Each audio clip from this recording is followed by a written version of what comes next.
Magandang gabi sa ating lahat, mga kapatid, sa ating Panginoong Diyos. Yan sa bandang Capitol Methodist Church, ito Balanga, Bataan, ang abang lingkod ng Diyos, Bishop Lito Tangonan, ang dating National Bishop ng Iglesia Methodista sa Pilipinas. Ngayon ay ang kasalukuyang lingkod ng Diyos ng Ride On Ministry, Ride On with Jesus Christ, Ride On with His Words, Ride On with the Sound of Praise, Worship, and Prayer. Ito po kami sa bandang City of Bacoor, Cavite. At nais ko pong i-recognize na mayroon pa salamat ang ating kapatid na Deaconess Rachel Cruz Baluyot sa kanyang imbitasyon upang maging kabahagi sa pagdiriwang ninyo ng napakahalagang gawain ng Christian education sa buwan na ito ng September. At gayon din upang sa kanon ay matalakay ang ukol sa Biblia at purihin natin ang Diyos sapagkat ito po itinuturing ko na it's a privilege, it's a blessing to be part of this wonderful and amazing sharing awesome life tips. Ang acronym nito ay ZOLT, which is an online ministry of Capitol Methodist Church. Kaya purihin natin ang ating Panginoong Diyos at nais ko rin iparating ang aking pagbati sa inyong Administrative Pastor, Reverend Federico Cruz Jr. and family at gayon din sa iba pang mga manggagawa natin dyan, ng mga pastor at mga diakonesa at gayon din ang council ng ating church at sa lahat po ng members na bumubuo ng Capitol Methodist Church at sa lahat po ng mga viewers saan man dako kayo naroon ay tanggapin ninyo ang mapagpala na pagbati mula sa abang lingkod ng Diyos, kasama na rin po ang aking pamilya. Kaya purihin natin ang ating Panginoon na tayo po ay manalangin sumandali sa pagkakataon na ito. Aming Ama at aming Diyos na buhay at makapangyarihan sa lahat, inihiling po namin na kami po ay gabayan ng iyong Santong Espiritu upang sa kanon Panginoong Diyos ang aming tatalakayin ay tunay nga na iyan ay tumimo sa aming mga puso at isipan. At gayon upang kami mahamon, Panginoong Diyos, na tunay na amin pong pahalagahan ang banal na kasulatan at gayon din ang ministeryo ng Christian education. Kaya sa pamagitan ng patnugot ng inyong banal na Espiritu, alam namin, Panginoong Diyos, na kami po ay inyo pong pagpapalain sa pangalan ni Jesus. Ito po ang aming panalangin. Yes, amen sa ating Panginoong Jesucristo at napakahalagang pagkakataon na ito na ibinigay po ninyo sa akin at mahayag ang Diyos sa ating kalagitnaan. Unang-una po, ako po ay naniniwala. Yes, sana ko naniniwala sa Biblia, sa banal na kasulatan na ito po ay binubuo ng 39 books in the entirety of the Old Testament. At gayon din ang kabuuan na 27 books sa kabuuan ng New Testament. At yun po ang total niya ay 66 books. Kaya purihin po natin ang ating Panginoong Diyos. At purin ko bilang lingkod ng Panginoon mula 1984 magpahanggang sa kasalukuyan and even before when I was indeed called, chosen and sent by God to a full-time ministry. Ako po ay naniniwala sa tinatawag natin na kasapatan ng banal na kasulatan para po sa kaligtasan. Hindi po ang banal na kasulatan, ang Biblia ang magliligtas sa atin, kundi itinuturo ang kasapatan ng nilalaman ng banal na kasulatan upang tayo po ay malaman natin at maranasan natin ng kaligtasan mula sa ating Panginoong Jesucristo. At yan po ang ating pinagbabatayan bilang bahagi ng ang Iglesia Methodista sa Pilipinas. And of course, in the Wesleyan Methodist tradition, ay naniniwala tayo mga kapatid sa ating Panginoong Diyos na tunay nga naman na sapat. Ano po? Merong kasapatan ng banal na kasulatan para sa kaligtasan ng bawat isa, ikaw at ako at sa ating lahat. At yan ay isinasaad po dyan sa ating tuntuning pangrelihiyon at mga doktrina na yan po ay nakapublish sa ating aklat kaayusan bilang isang iglesia. Nang tinutukoy dyan na kung saan ay hango doon sa ikalawang Timoteo, Kabanatang 3, talatang 15 hanggang 16 at ganito po ang sinasabi. Mula sa pagkabata, alam mo nang ang banal na kasulatan ay nagtuturo ng daan ng kaligtasan sa pamamagitan ng pananalig kay Kristo Jesus. Napakahalagang puntos po yan. Lahat ng kasulatan ng Diyos at magagamit sa pagtuturo ng katotohanan. Yan first point na kung saan ay kagamitan ng banal na kasulatan, pagtuturo ng katotohanan. Pangalawa ay yung pagpapabulaan sa maling aral. At ang pangatlo ay sa pagtutuwid sa likong gawain. At ang pang-apat na mahalagang bagay na gamit ng banal na kasulatan sa pag-akay sa matuwid na pamumuhay. Yan, sa pag-akay sa matuwid na pamumuhay. Sa gayon, ang lingkod ng Diyos ay magiging handa sa lahat ng mabubuting gawain. Yan ang sinasabi ng Apostol Pablo.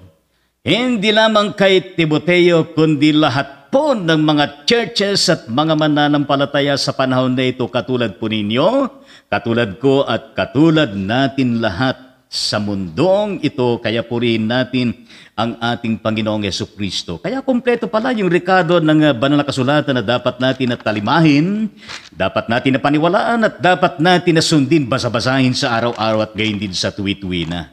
Sapagat yan ay daan ng ating kaligtasan sa pamagitan ng ating Panginoon Jesucristo, at yan ay kinasihan ng Diyos na magagamit natin sa lahat ng larangan ng buhay natin ayon sa mga bagay-bagay na nilatag ni Apostol Pablo. Kaya purihin po natin ang ating Panginoong Diyos.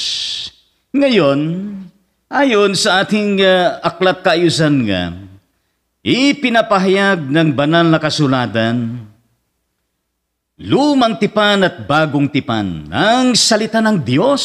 Yes, pinapahayag ang salita ng Diyos bilang daan ng kaligtasan. Yan, dapat maging malino sa atin yan na maging bilang daan ng kaligtasan. Hindi yung ang Biblia ang siyang magliligtas sa atin, kundi bilang daan ng kaligtasan. At karugtong ng sinasabi ng ating tuntuning pangrelihiyon at doktrina, taglay nito ang lahat ng kailangan para maligtas. Praise the Lord at hallelujah. Ano mang katuroang sumasalungat o tumutuligsa mula sa kanino man, ay di dapat sundin at paniwalaan. Kaya napakahalaga sa atin ang Biblia. Kapag tayo ay sa preaching, sa teaching at sa lahat ng ministeryo natin ay nandoon ang katanungan na yan ba'y naaayon sa banal na kasulatan? Yan ba'y naaayon sa banal na kasulatan? Yes. Dapat tanggapin ang banal na kasulatan sa pamamagitan ng banal na diwa bilang totoong patakaran at gabay para sa pananalig at pamumuhay. Kaya malaki po ang naitutulong ng banal na kasulatan sa ating pananalig kay Jesus at gayon din sa pang-araw-araw natin na pamumuhay. Kaya nga ho, mga kapatid sa ating Panginoon, maliwanag yung sinasabi ng ating aklat kaayusan, di kailanman pinag-alinlangan sa loob ng iglesia at maging sa buhay natin ang kapangyarihan ng mga aklat na mga tinatawag natin na mga canonical books ng lumang tipan at gayon din ng bagong tipan. Well, nabanggit ko na sa inyo kung ano ba ang binubuo ng Old Testament. Yes, 39 books, 27 books in the New Testament, equivalent to 66 books na yan po ay tinatawag na canonical. Ibig sabihin ng canonical ay conforming to a particular and general rule or acceptable procedure, generally accepted as canonical, lalo na po sa hanay ng reliyon, sa hanay ng Kristyanismo at sa hanay ng mga mananampalataya sa ating Panginoon. At hindi ko na kailangan bagitin ba ang lahat po ng mga books sa Old Testament from Genesis up to the last book in the Old Testament at gayon din sa Mateo hanggang Revelation, sapagkat yan ay nakikita natin. Meron tayong mga tag-iisang Biblia, yung iba ay 2, 3, 4, 5, at higit pa doon ang Biblia na meron sila na kanilang inaalagaan, at ang katanungan ay binabasa ba nila? Yes, yan po ang magiging katanungan. Kaya nga napakahalaga dito na kung saan ay tayo bilang kasapi ng iglesia ng ating Panginoon ay tunay nga na ating pong tinatanggap at itinuturing na ang mga aklat na ito mula sa luma at bagong tipan ay kung saan ay mga canonical. Ang lahat ng mga aklat na binanggit kong kung ilan yun sa Old Testament at gayon din sa New Testament.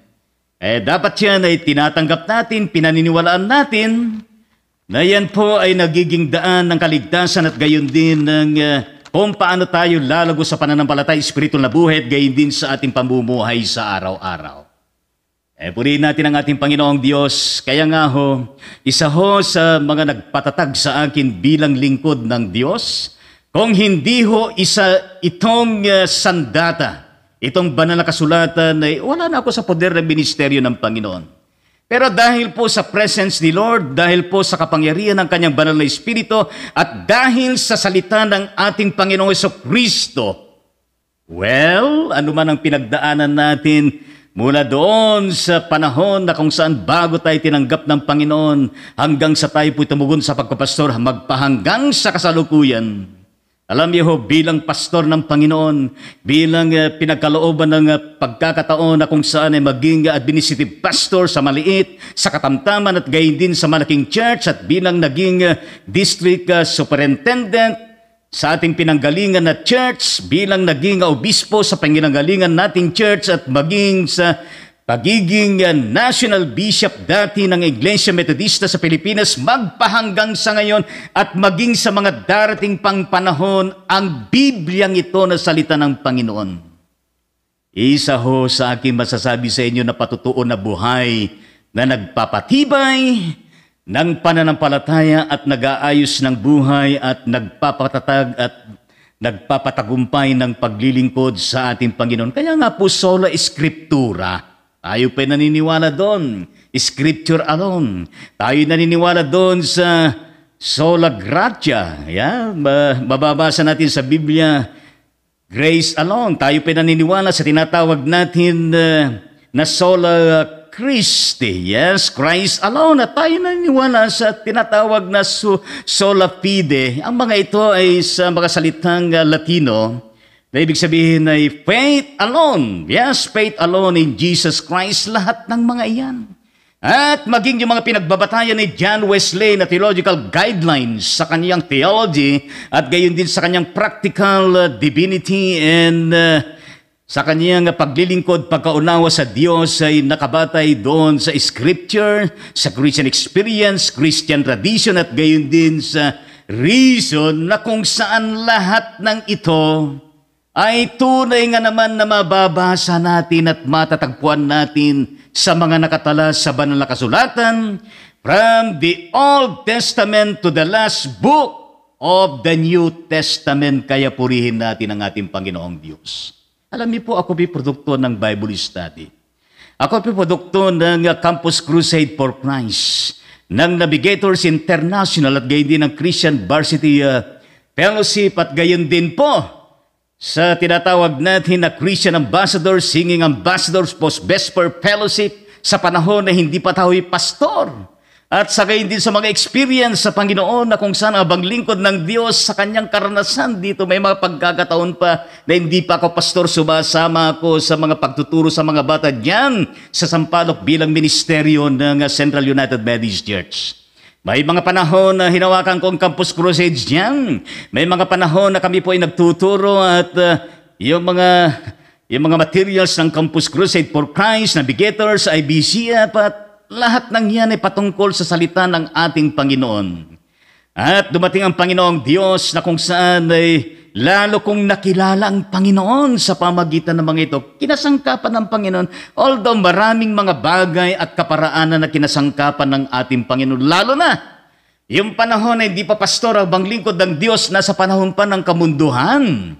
At sa panahon ng kamunduhan ay naranasan ng banglingkod ng Diyos na siya po ay masaksak. Dito ay stitches. I speak, dadala ko sa University of Santo Tomas General Hospital at doon po tayo, 1 week po tayo doon at ako bilang kasama sa fraternity. Ang nasa isip ko ay yaon pong maghiganti. Yes, maghiganti. Pero para bagang narinig ko yung salita ng Panginoon na hindi sa iyo ang pagiganti kundi sa kanyang pagiganti. At yan din ay masusumpungan natin sa banal na kasulatan. Alam niyo ho, lahat ng mga bagay dyan ay sa aking karanasan sapagkat ito po ay salt. Sharing Awesome Life Teach ay hinulma ako ng Panginoon upang sa ganun sa pagpasok doon sa daigdig ng pagiging pastor ng Panginoong Diyos ay may handang aking puso, may handang aking isip at may handa ang aking kabuang buhay sa mahabang yugto ng paglilingkod magpahanggang sa ngayon since 1983 sapagkat nabonagin ako 1979 at nagpastor ako 1984 magpahanggang sa ngayon ay nagpapastor pa rin. Yes, salamat sa ating Panginoong Diyos. At sa panahon na kung saan ay natapos ko na yung aking termino bilang National Bishop ng Iglesia Metodista sa Pilipinas way back. Yes, May, yes. Last day of May 2019. At syempre, wala na tayong destino.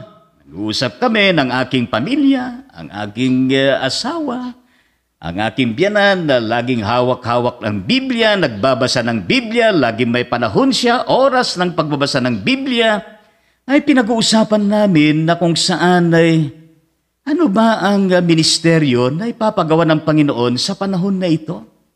Nawala na tayong destino. Yan ay nangyari ho yan ay month of September, October last year.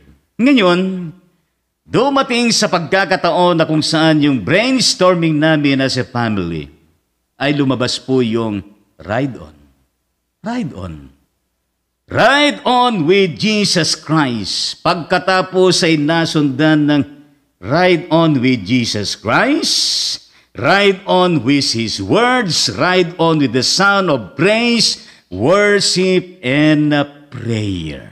Kaya nga ho, October 7, 2019, nagsimula po ang Ride On Ministry tuwing alas 9 po ng gabi, once a week. Pero ang hindi natin inaasahan na kung saan ay nagkaroon po ng global pandemic coronavirus disease 19. Yan po ay nasumpungan na natin na simula buwan ng Marso. At pagdating ng mga quarantine na yan, ngayon sa aking pag-aaral ng salita ng Panginoong Diyos at gayon din sa aking pagtitika at panalangin sa Panginoon, para bang sinasabi niya sa akin sa panahon ng lockdown na ito, global pandemic, gawin mo na araw-araw yung Ride On Ministry. Kaya nga ho yung Ride On Ministry ay nangyari ho tuwing alas 9 ng umaga, Lunes hanggang Biyernes at paglinggo, alas 10 naman ng umaga.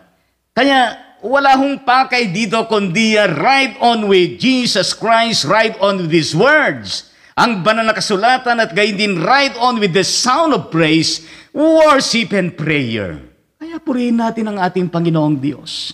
At napakahalaga yan na ini-impart ng ating Panginoon. At gayon din sa panahon ng global pandemic sa inyo bilang Capitol Methodist Church, lumabas ang SALT, lumabas yung GRM ninyo, lumabas yung mga ibang live streaming ninyo, at kung ano-anong mga live streaming ministries na ginagawa ng mga churches, ng mga pastor. Regardless of denominational affiliation, upang sa ganon ay magpatuloy pa rin ang pagpapahalaga sa salita ng Panginoon, sa pamamahayag ng salita ng Panginoon sa pamagitan ng iba't ibang innovations natin na ginagawa natin upang bahayag ang salita ng Panginoon.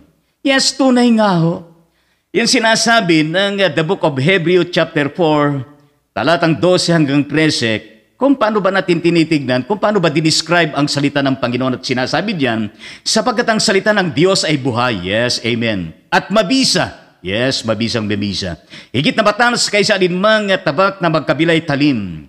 Ito ay tumatagos maging sa pinaghihiwalayan ng kaluluwa at espiritu, ng mga kasukasuhan at mga utak sa buto at nakatataho ng mga iniisip at binabalak ng tao.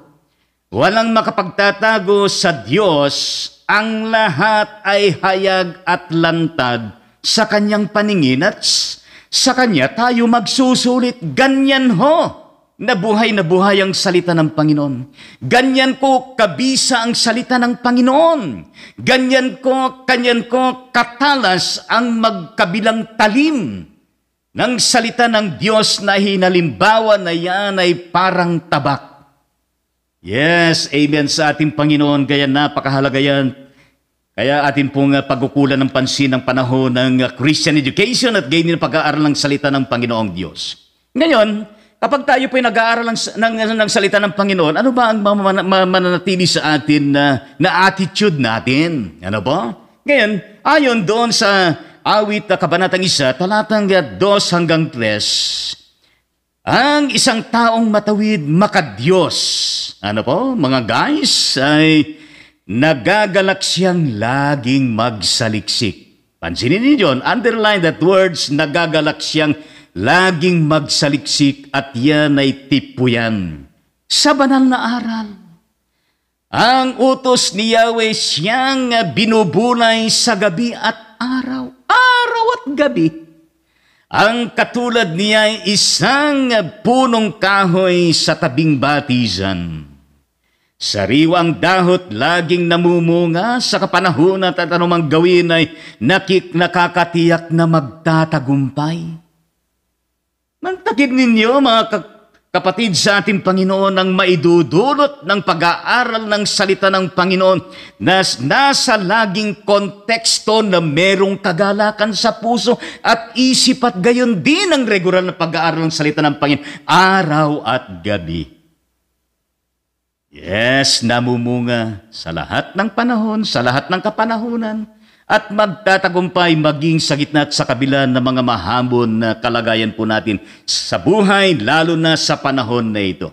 Ngayon, isa pa ho na sinasabi ng banal kasulatan, lalo-lalo sa ating Panginoon sa Kristo, doon sa John o Juan 15 verse 7, ano po, ang sinasabi diyan, kung mananatili kayo sa akin at nananatili sa inyo ang mga salita ko, hingin ninyo ang inyong maibigan at ipagkakaloob sa inyo.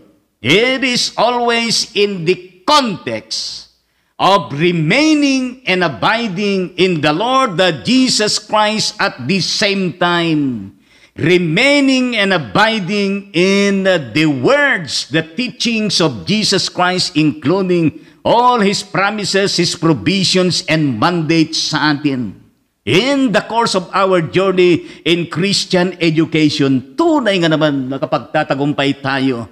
Maging matagumpay ang ministry natin sa mga bata at gayon din sa mga kabataan at gayon din sa mga young adult at gayon din sa mga kababaihan at kalalakihan, basta tayo mag-focus tayo kay Jesus at gayon din sa kanyang mga salita. At ang pangako, hingin natin ang lahat ng ating maibigan ay pagkakaloob ng ating Panginoon. John 15:7. Kaya yan ho ay atin pong patuloy na panghawakan. Yes, tatlong bagay mga kapatid sa Panginoon sa aking karanasan bilang lingkod ng Diyos at bilang laiko bago magpastor na meron tatlong gabay ng pag-aaral ng banal na salita ng Panginoong Diyos. Yung salitang O ay A. Ibig sabihin, number 1, yung O, observation. Yes, pinagkukulan natin ang panahon na kung saan ay inaalam natin ang ibabaw ng passage na ating pong binabasa. Ano ba ang context nito? Ano ba yung mga characters nito? Lahat ay pinapansin natin, ino-observe natin. And then we come into the point of context of interpretation. Ano bang ibig sabihin ng bawat na obserbahan natin sa banal na kasulatan sa passage na yon? Pag ating pong nakita yung malalim at malawak na interpretasyon niyan, ay magtatanong tayo ngayon ay application. Ano ba ang application nito sa buhay ko? Sa aking relasyon sa Diyos, sa aking relasyon sa kapwa, at sa lahat ng ministeryo at paglilingkod. Well, kaakibat, mga kapatid sa Panginoong Diyos, ang aking mga natutunan at nakatulong diyan sa mga tatlong gabay ng pag-aaral sa banal na kasulatan at gayon din sa mga references natin na mga nasabi na kung saan ay kaakibat. Kaya napakahalaga din sa akin, nais ko din i-share na yung Acts na salita, sa pag-aaral natin sa salita ng Panginoon at gayon din sa ating paglilingkod sa ministeryo sa Christian education, napakahalaga po, nakaakibat po yung letter A, ibig sabihin adoration. In the praising, in worshiping, thanking the Lord that Jesus Christ as we prepare ourselves for the reading and for the reflection needed. And of course, in the application of what we read, what you observed, what we interpreted, yes, nakatulong po yun. Sapagat inihahanda tayo ng Panginoon. And then yung letter C, sa banal na kasulatan we come across into the context of ano ba yung nakakaaray sa buhay natin? Ano ba yung mga bagay na kung saan ay binabago tayo ng Panginoon? So, we come into the present, into the context of confession. Pagsisisi tayo, kailangan natin ang presence ng Panginoon, kailangan natin ang kanyang pagpapatawad, at kailangan natin ang kanyang paglilinis at gayon din yung letter T. Thanksgiving, magpapasalamat tayo lagi sa ating Panginoong Diyos. At gayon din yung letter S ay yun ang tinatawag na supplication, yung ating paghingi, yung ating pananalangin sa ating Panginoong Diyos, yung sinasabi nga yung binasa natin kanina, kung manatili kayo sa akin at gayon din ang aking mga salita sa inyo. Yes, hingin ninyo ang inyong maibigan at ipagkakaloob sa inyo in the context of prayerful supplication with spirit-filled before the presence of the Lord Jesus Christ. Yes, purihin natin ang ating Panginoong Diyos. Kaya nga po, napakalawak po ang Christian education. Sapagkat hindi tayo mananatili sa ating pag-aaral, sa ating pag-interpret, sa ating pag-apply, kundi ang Christian education ay hinahamon tayo upang maging bahagi ng iglesia ng ating Panginoon. We have to be part of the mandate of Jesus Christ, the Great Commission as being speculated by Jesus Christ in Matthew 28:18 to 20. Sapagkat diyan ay napakahalaga yung mga salita na yan. Ibigin na sa akin ang kapangyarihan sa langit at sa lupa, kaya humayo kayo at gawin ninyong alagad ko ang lahat ng bansa. Bautismoan ninyo sila sa ngalan ng Ama at ng Anak at ng Espiritu Santo at turuan sumunod. Christian education, pagtuturo sa lahat ng ipinag-uutos ko sa inyo. Tandaan ninyo, ako ay laging kasama ninyo hanggang sa katapusan ng sanglibutan. Kasama natin ang Panginoon sa larangan po ng Christian education sa iba't ibang mga ministry na ating pong ginagampanan. Yes? Sa Apostol Pablo ay binabanggit din ang mga kaloob na kung saan ay sinasabi doon sa bandang 1 Corinthians sa chapter 12, 4 to 11. Basahin po natin dyan yung mga iba't ibang mga kaloob ng Espiritu Santo mula sa ating Panginoon Kristo, at isa dyan ay yung paglilingkod. Isa dyan yung pagtuturo, yung pangangaral at iba pa na maaring ministeryo natin na bahagi ng Christian education sa ating mga buhay. Hallelujah at praise the Lord, sapagkat ang banal na kasulatan ng ating Panginoon Kristo at gayon din ang Christian education na pinapahalagahan natin sa iglesia. From the womb to the tomb and beyond the tomb and to all. Yes, ang Christian education, ang salita ng Panginoong Diyos. Kaya nga sinasabi niya, magunaw man ang daigdig at lupa, ang langit. Pero ang salita ng Panginoong Diyos ay mananatili magpahanggang wakas. Kaya hallelujah at praise the Lord, panghawakan natin yan. At sana po ang sharing na ito at purihin natin ang Panginoon. At alam niyo po, bago po ako magtapos, sapagkat limitado po yung ating oras, 30 minutes lang. Yes, at umari lang, kahit 3 oras, 5 oras ay pwede tayo magtalagay patungkol sa Christian education, sapagkat ito po isang kurso sa seminaryo na malawak po ito.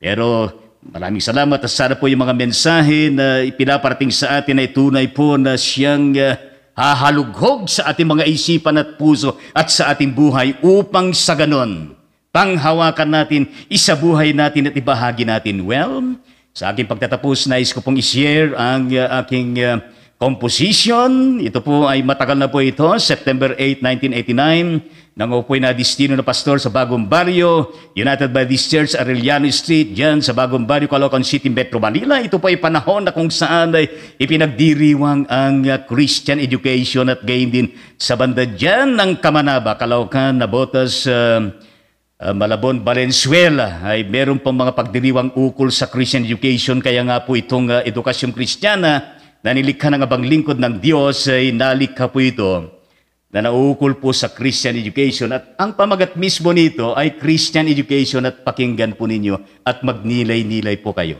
Yes.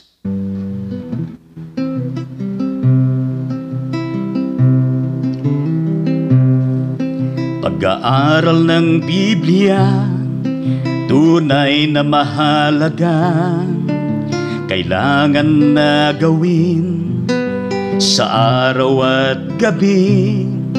Maidudulot nito'y paglago sa kaalaman, huwag kaligtaan sa liksikin at ipamuhay.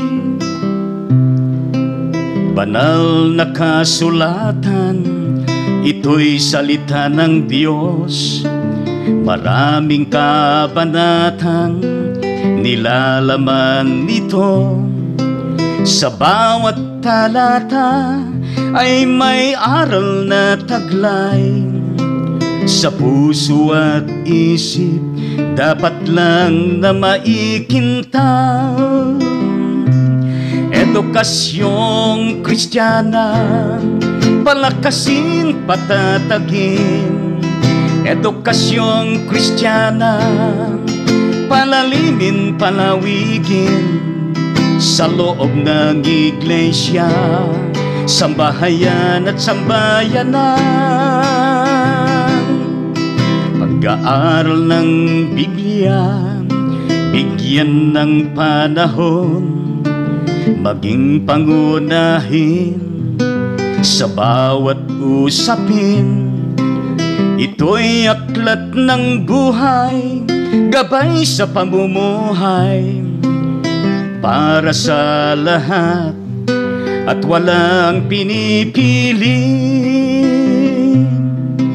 Banal na kasulatan, kinasihan ng Diyos, mapapakinabangan sa bawat panahon. Kaligtasang taglay ang masusumpungan, tugon sa karimlan at ganap na pagbabago. Edukasyong Kristiyana, palakasin, patatagin. Edukasyong Kristiyana, palalimin, palawigin. Sa loob ng iglesia, sambahayan at sambayanan. Edukasyong Kristiyana, palakasin, patatagin. Edukasyong Kristiyana, palalimin, palawigin. Sa loob ng iglesia, sambahayan at sambayanan.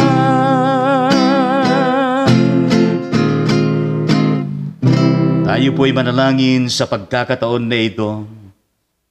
Aming Ama at aming Diyos, Diyos na buhay, Diyos ng banal na kasulatan, daan upang malaman namin ang daan ng kaligtasan, at gayon din nagpapatatag ng pananampalataya, nagpapalago o Diyos ng aming espiritual na buhay.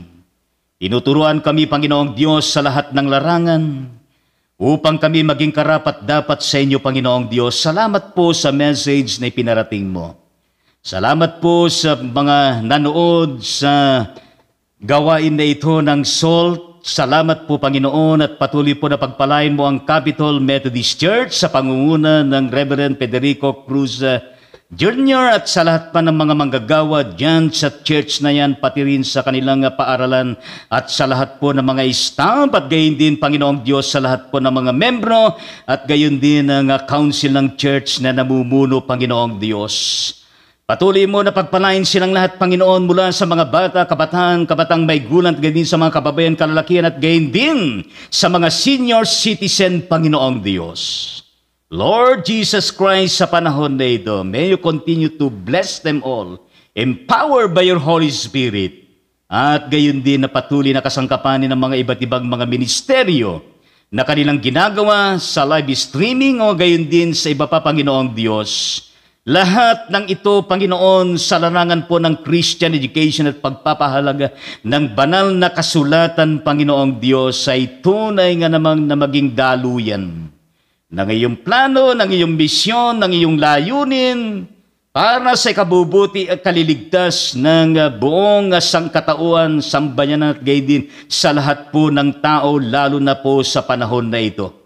Panginoong Diyos, lalo mong patatagin ang buhay namin, lalo mo kami nabigyan ng inspirasyon upang sa araw-araw, gabi-gabi ay tunay nga naman, Panginoon, na aming binubunay, pinag-aaralan at isinabubuhay ang salita mo, Panginoong Diyos, at higit sa lahat ibinabahagi po namin sa iba. Ibinabalik po namin lahat ang papurit pasalamat, sapagat lahat ng ito ay dalangin po namin sa matamis na pangalan ni Jesucristo. Amen at amen po sa ating lahat. Magandang gabi po at pagpalain kayo ng Panginoong Diyos.